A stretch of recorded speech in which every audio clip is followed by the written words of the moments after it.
Bismillahirrahmanirrahim. Bismillahirrahmanirrahim. Assalamualaikum warahmatullahi wabarakatuh. Baik, sahabat podcast Suara Ninjani di mana saja berada. Pada malam hari ini kembali kita jumpa dalam podcast Suara Ninjani. Pada malam hari ini saya Haspen tidak sendirian.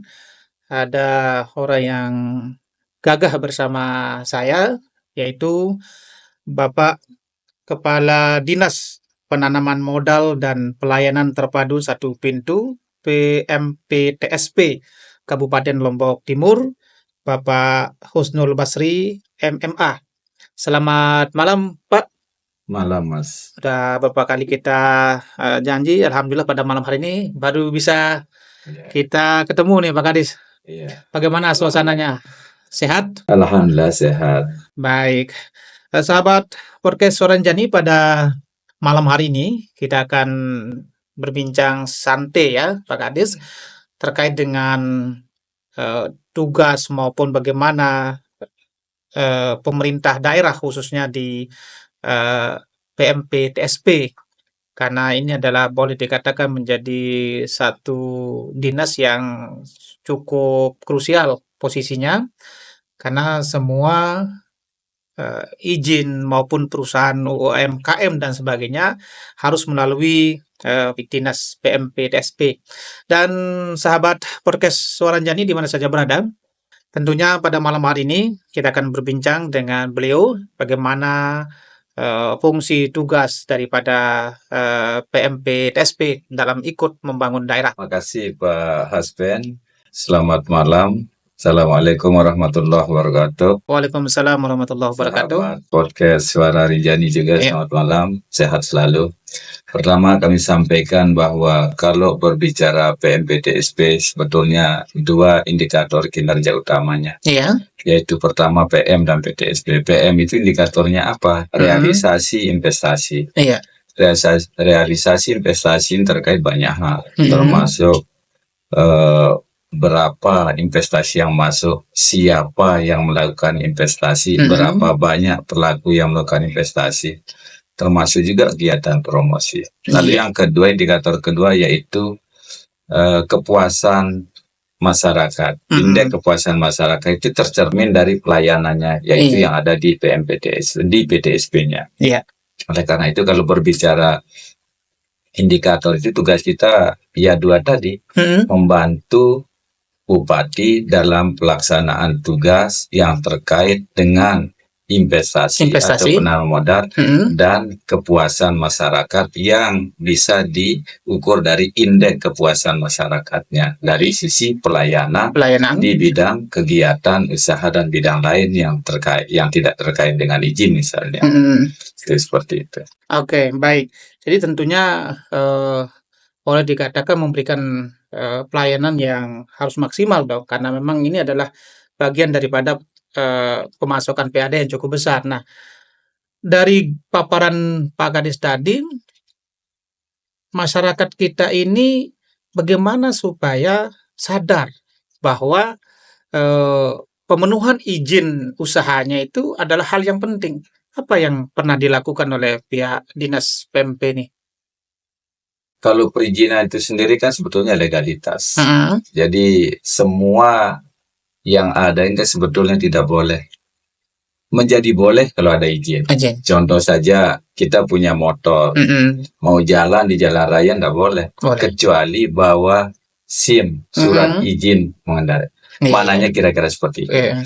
Nah, karena itu perizinan berusaha ini sekarang berbasis resiko namanya, melalui OSS RBA, selaras dengan Undang-Undang Cipta Kerja. Berbasis resiko ini artinya bahwa perizinan berusaha itu indikatornya resiko. Jadi resikonya ada 4. Pertama, beresiko rendah. Kedua, menengah rendah. Ketiga, menengah tinggi. Dan keempat, tinggi. Nah, yang rendah ini izinnya otomatis keluar dalam bentuk nomor induk berusaha NIB. Menengah rendah otomatis juga keluar dalam bentuk NIB dan pernyataan mandiri yang yang tidak perlu kita verifikasi keluar sendiri. Nah, yang perlu diverifikasi itu dua, yang menengah tinggi dan tinggi. Menengah tinggi itu kita verifikasi saja pernyataannya akan pernyataan mandiri terverifikasi. Nah, tetapi kalau yang tinggi itu ada izinnya. Izin, tapi harus kita verifikasi. Siapa yang verifikasi? Dinas teknisnya bersama PMPTSP. Jadi tidak bisa lahir itu kalau tidak oke di dinas teknis. Nah, ada enggak klasifikasi yang 4 tadi itu, Pak Kadis? Contohnya umpama UMKM apa bentuknya, apa yang harus dibutuhkan, apakah bentuk perlu PPKasi dan sebagainya? Nah, bentuknya nanti berdasarkan isian data. Karena masing-masing kegiatan usaha itu dikeluarkan berdasarkan PP masing-masing. Kalau di bidang perdagangan tentu yang membidangi itu di Kementerian Perdagangan. Nah, contoh kalau yang resiko tinggi itu ada kecenderungan di semua kegiatan bidang kesehatan. Karena itu terkaitan dengan keselamatan, kenyamanan dan sebagainya. Baik, jadi semua itu harus melalui proses sebenarnya dan tidak bisa mungkin masyarakat membuat satu produk tanpa legalitas dong. Nah, tentunya masyarakat ini perlu diinformasikan atau sistemnya sosialisasi. Apa yang dilakukan oleh pihak penanaman modal ini? Tetap kita lakukan sosialisasi. Seperti ini sekarang kita kita anggap ini podcast sebagai ajang sosialisasi. Tapi kemudian kita setiap ada agenda dan kegiatan yang berkaitan dengan wirausaha, baik di dinas perindustrian, perdagangan, koperasi, selalu kita menjadi salah seorang narasumber yang akan memberikan pemahaman tentang perizinan berusaha. Nah, termasuk juga ada beberapa kegiatan di tempat-tempat tertentu. Kalau ada acara di Car Free Day misalnya gitu, ayo kita hadir gitu. Tapi insya Allah sudah semua. Jadi kita berbicara tadi itu sangat tergantung dari risiko usahanya tadi. Jadi perizinan berusaha ini berdasarkan klasifikasi baku lapangan usaha. Nama kegiatannya berdasarkan KBLI, klasifikasi baku lapangan usaha Indonesia itu namanya. Orang yang berjualan, berdagang itu beda risikonya dengan orang yang membuat produk tadi. Misalnya orang membuat kue, itu resikonya harus ada izin juga itu, karena resikonya untuk keselamatan kan. Nah, gitu. Tetapi orang menjual resikonya rendah. Bapak kalau mau perdagangan eceran makanan dan minum, beli saja terus jual, minta izin keluar. Tetapi yang memproduk barang yang Bapak jual itu menjadi resiko tinggi karena akan terkait dengan keselamatan dan sebagainya. Berarti sinergistas dengan kesehatan juga dong.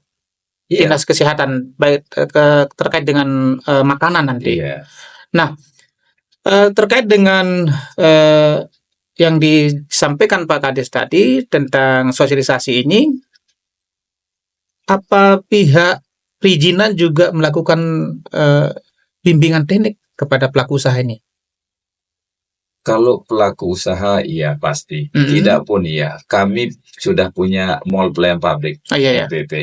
MPP itu ada apa namanya GRI OSS. Di situ kita hadirkan untuk helpdesk-nya, bantuannya. Jadi rekan-rekan yang belum mengerti bisa langsung akan dipandu. Bisa langsung minta dibuatkan misalnya. Kalau rame kan kita pandu aja begini cara dicoba dulu, kalau nggak bisa ya datang lagi nanti kita tetapi biasanya langsung selesai kalau lagi kosong. Nah, ini menarik nih Pak Kadis. MPP ini apa sih stressingnya atau fungsinya sehingga harus perlu ada MPP ini? Sebetulnya ini kan mall pelayanan publik ini. Mall pelayanan publik. Apa yang ada di situ? Mall pelayanan publik, semua pelayanan publik harusnya ada di satu tempat. Kan namanya mall. Jadi orang kalau ke mall itu agak happy kan, gitu. Jangan terkesan mengurus sesuatu yang terkait dengan pelayanan publik itu sesuatu yang tidak menggembirakan. Ribet, capek, menunggu. Nah, sekarang kita hadirkan itu. Jadi bukan perizinan berusaha saja. Ada BPJS, ada Dukcapil, ada PUPR, ada kesehatan, ada macam lah di situ ada semua. Berarti kalau masyarakat mengurus perizinan tentang suatu usaha, berarti sudah include di situ. Ada di situ semua. Karena perizinan berusaha kan online sekarang. Oh gitu. Jadi online. Kalau dia tidak terbaca KTP-nya, sudah kita siapkan dukcapil di sebelahnya. Oh gitu. Gitu. Jadi cukup memberikan kemudahan dong. Ya, seharusnya seperti itu. Dan memang kemudahan yang kita berikan seperti itu. Dan suasana mengurus perizinan berusaha itu seperti di mall. Mall gitu. Di Mataram sendiri memang berada di mall. Oh gitu. Kalau kita kan buat mall sendiri nih. Berarti kira-kira ini kreasi baru dong untuk Pemkab Lombok Timur. Ya, karena memang lahir pada tanggal 1 Juli kemarin. Wah, luar biasa. Nah, berarti ini kan sudah berjalan nih Pak Kadis, MPP ini. Ada enggak peningkatan masyarakat yang mengurus izin usahanya, UMKM-nya dari tahun ke tahun ini selama sekarang ini, kalau 2024 ini berapa? Yang sudah punya NIB lah kalau kita katakan seperti itu. Kalau berbicara NIB kan sebetulnya mulai dari yang punya. Karena NIB itu berlaku sekali seumur hidup. Nomor induk berusaha sama dengan nomor KTP kan, nomor induk pendudukan jadi satu. Jadi yang menyebabkan dia berubah itu jika dia menambah kegiatan usaha. Oh gitu. Jika dia menambah lokasi usaha dengan kegiatan usaha yang sama. Tidak merubah NIB, tapi menambah kegiatan usahanya. Apa yang harus ditambah prosesnya lagi? Ada di situ di menunya. Gitu, tambah bidang usaha, gitu loh. Pelebaran bidang usaha dan sebagainya menambah.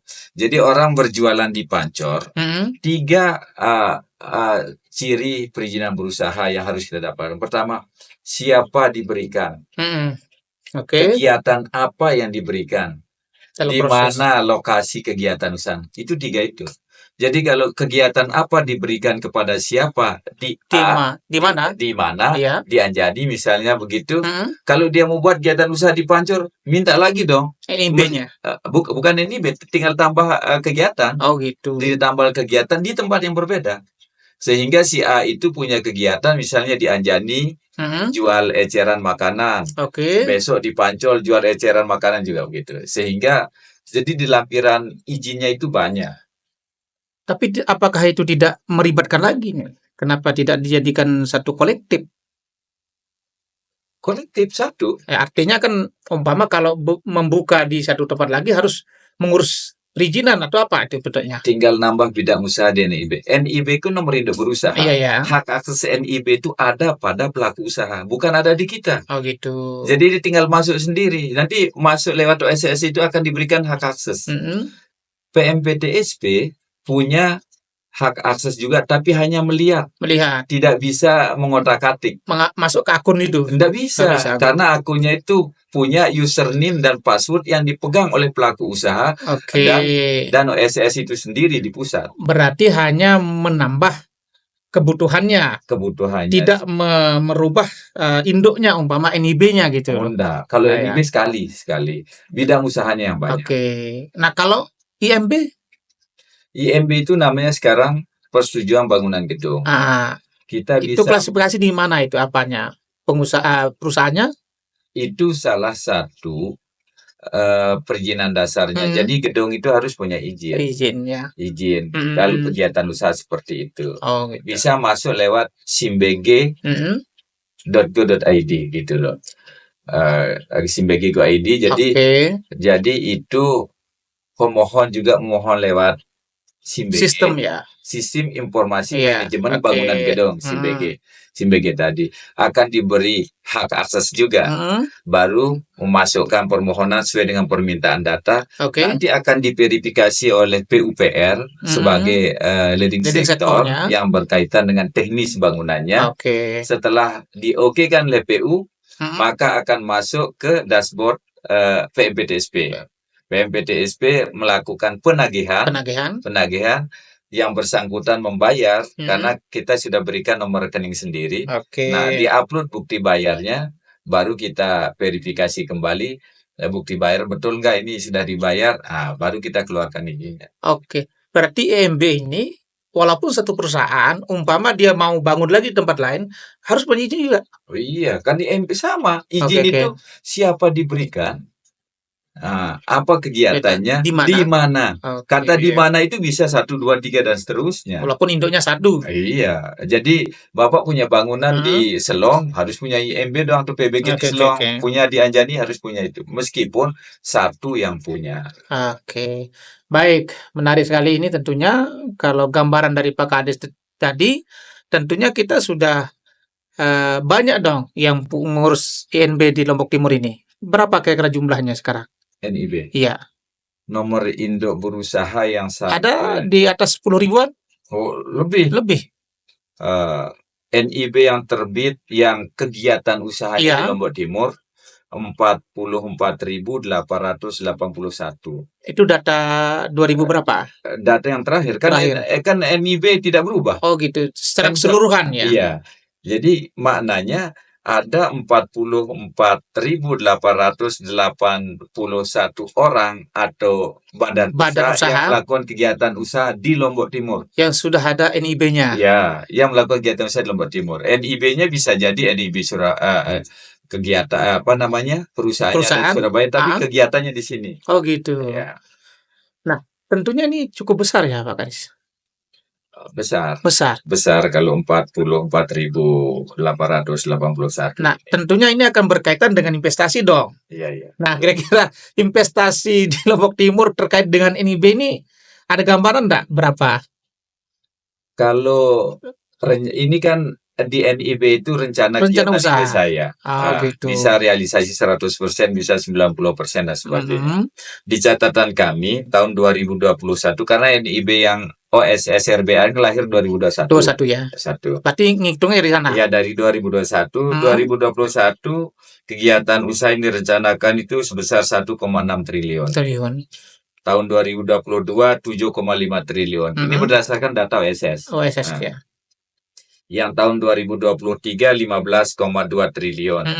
Tahun 2024 kemarin 2,39 triliun. Nah, sampai dengan Mei kemarin masih berada pada posisi 707,66 miliar. Ini artinya dari data tadi itu kan cukup naik nih Pak Kadis. Nah, kalau sekarang ini baru 707 ya. Ya, ini turun enggak? Kalau kita berbicara investasi itu kan maknanya melakukan kegiatan usaha pada saat ini untuk mendapatkan hasil yang akan datang. Bisa jadi waktu angka 15T tadi itu adalah masa konstruksi. Sekarang masa operasional. Ada kecenderungan operasional itu lebih kecil dari konstruksi. Kan begitu. Jadi kalau Bapak bangun gedung sekian miliar gitu tahun ini, tahun besok kan tidak ada pembangunan lagi. Atau kecuali ada penambahan kan. Nah, atau kalaupun ada pada masa operasional itu menjadi agak kecil. Nah, itu menyebabkan kecil. Kalau ada investasi dalam posisi konstruksi pada tahun ini bisa akan menjadi meningkat ya. Kalau data dari Dinas PMP TSP ini investasi yang terbesar dari bidang mana ini? Kalau kita berbicara itu sebetulnya yang besar tadi, yang sekarang ini, apakah UMKM ya, atau yang kita bicarakan, berisiko besar? Yang kita bicarakan tadi itu lebih kepada usaha kecil, gitu. usaha kecil. Jadi dari 444.881 NIB itu kalau kita klasifikasikan 44.790 itu usaha mikro kecil. Berarti perumahan. Iya, 91 kegiatan tadi itu non UMK. Usaha mikro kecil itu usaha yang modal usahanya di bawah 5 miliar di luar tanah dan bangunan. Di luar tanah dan bangunan itu UMK namanya. Kalau non UMK itu 5 miliar sampai di atas 10 miliar. Baik. Nah, sekarang mungkin apa yang upaya dari pihak penanam modal ini untuk meningkatkan investasi itu? Apakah mempermudah izin atau bagaimana? Kalau mempermudah izin sudah mudah, sudah gampang. Nah, sekarang ini bagaimana kita mempromosikan Kabupaten Lombok Timur ini Ramah menjadi investasi. tujuan berinvestasi, baik dalam bidang apa saja, Oke, oke, oke. pariwisata kah, Mm-mm. kelautan kah, perikanan kah, atau pertanian. Oke. Itu Ini yang gencar dilakukan oleh pihak dinas PMP. ya semua kita Semua gitu ya. harus saling bahu-bahu karena memang investasi ini kan sebetulnya kita ini mengundang secara teknis tetap berada pada leading sektor masing-masing. Kalau pertanian tentu teman-teman pertanian lebih menguasai, tetapi kami mencoba mempromosikan, lalu mencoba membantu pengurusan perizinannya supaya lebih gampang. Jadi kalau orang berinvestasi dengan cara yang enak gitu kan senang ya. Oke. Investasi harus dibuat jadi senang. Kalau dia terlalu ribet memang posisi kita posisi ribet di Indonesia ini. Di Indonesia katanya ribet. Kita kalah sama Vietnam dalam pengurusan investasi. Ya. Padahal berbagai upaya dilakukan. Sudah. Tapi masih aja ribet. Karena aturan yang ribet kan, bukan kita. Oke, baik. Satu juga nih Pak Kades. Apa sih manfaat masyarakat punya NIB ini? Namanya nomor induk berusaha. Jadi kita belum terbiasa dengan ini kan kita negara menuju negara maju. Kalau negara maju tentu cara berpikirnya berbeda. Jadi betul-betul aturan pemerintah itu juga menjadi aturan yang harus ditaati. Tidak sekedar seperti agama. Kalau agama kita ada kecenderungan kalau sisi agama agak takut. Kalau orang yang berpikir orang barat itu, kalau Anda katakan jangan belanja atau jangan nginep di hotel karena tidak berizin, dia tidak akan mau. Kalau orang barat. Kalau kita masih aja yang penting kan gampang. Kalau orang barat gitu dia. Kalau kita tutup kegiatan usahanya, lalu ada apa ini? Dia tidak berizin, kita bilang dia tidak akan berbelanja. Karena apa? Kalau dia tidak berizin, ada kecenderungan dia tidak taat pajak katanya. Kalau dia tidak taat pajak, dia melanggar aturan. Orang barat itu orang mengerti tidak mau langgar aturan. Sementara kita ini masih. Berarti perlu asosiasi yang cukup intens dong ini dari pihak. Ya semua kita. Ini kan soal kesadaran. Baik, jadi ke masyarakat kita ini kan yang bayangannya ini ketika ngurus izin nanti pajaknya banyak. Itu sebenarnya masih menjadi bukan trauma ya, tapi memang kecenderungan di situ kata masyarakat kita ini.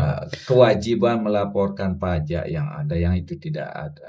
Tidak ada. Kalau memang nol ya nol. Kan ada batasan pajak penghasilan dan sebagainya. Kewajiban sama kayak, mohon maaf, saya kan pegawai negeri. Tiap tahun harus bayar pajak. Penghasilan dari gaji itu harus saya laporkan. Tidak ada kena pajak lagi karena saya sudah bayar. Kalau usaha mikro kecil tidak ada kena pajak. Cuman kewajiban usaha mikro kecil ya. Tetapi kalau dalam bentuk badan usaha harus lapor. Kalau tidak ada kegiatan apanya mau dipajakkan? Tapi lapor tetap. Iya, laporan tahunan. Nah, nanti NPWP-nya tidak aktif kalau tidak lapor tahunan. Nah, gitu deh. Kalau Bapak juga punya badan usaha, harus lapor tahunan.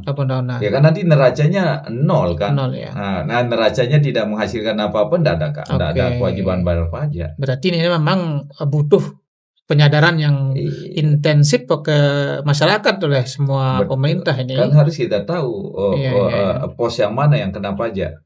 Berapa besaran terus kena pajak kan gitu. Kalau tidak wajib pajak, tidak lah namanya.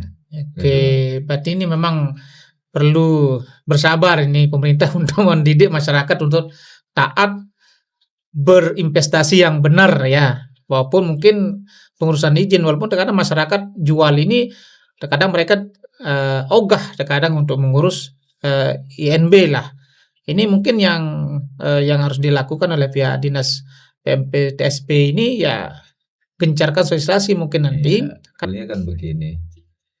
Kenapa kita harus online dan bisa kita lihat? Itu kan semata-mata untuk data. Data ya. Karena penting data itu. Di mana-mana data itu sebagai salah satu instrumen untuk perencanaan dan pengambilan keputusan untuk kegiatan. Berarti patokannya data ya? Data, semua data. Kalau data kita amburadul memang susah. Bagaimana orang mau berinvestasi kalau kita tidak punya data? Oke. Itu dia. Berarti ini harus ditekankan ya nanti untuk, sosialisasi kepada masyarakat dan pelaku usaha ini. Nah, terakhir mungkin Pak Kadis, kepada himbauan kepada masyarakat untuk, melengkapi, eee, administrasi terkait dengan usahanya. Apa himbauannya? Kalau kami selalu menghimbau di papan setiap 6 bulan, lengkapi legalitas kegiatan usaha Anda. Maknanya seperti apa? Karena supaya kita daftar. Iya. Mungkin suatu saat akan bermakna itu yang kita sampaikan tadi, bahwa semua kegiatan usaha itu mestinya kita, beraktivitas, Berkegiatan. berkoordinasi Iya. atau menggunakan kegiatan yang sudah punya legalitas, seperti itu. Sama saja kalau saya sampaikan dari awal tadi, Iya. Bapak kalau mau di jalan harus punya SIM, SIM. iya kan? Tidak punya SIM apakah tidak bisa? Masih bisa jalan. Jalan.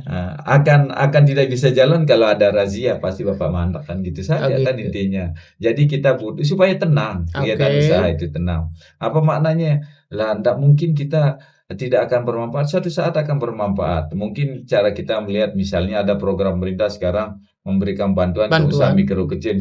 Siapa tahu salah satu syaratnya ada nomor induk berusaha kan? Nah, kan begitu dia ada manfaatnya. Baik, tentunya masyarakat kita yang mau membuka usaha ataupun yang sudah punya usaha, tentunya harus, segera mengurus izin perusahaannya. Karena di Lombok Timur ini sudah punya MPP yang siap melayani 24 jam ya? Atau masih belum? Masih belum ya, tapi pelayanan yang insya Allah maksimal dan ramah ya, ramah dan sangat praktis. Nah, itu mungkin yang perlu kita diskusikan Pak Kadis. Terima kasih atas waktunya. Mohon maaf atas segala kekurangan. Terima kasih. Wallahu muwaffiq wal hadi ila sabilir rasyad. Wassalamualaikum warahmatullahi wabarakatuh. Waalaikumsalam warahmatullahi wabarakatuh.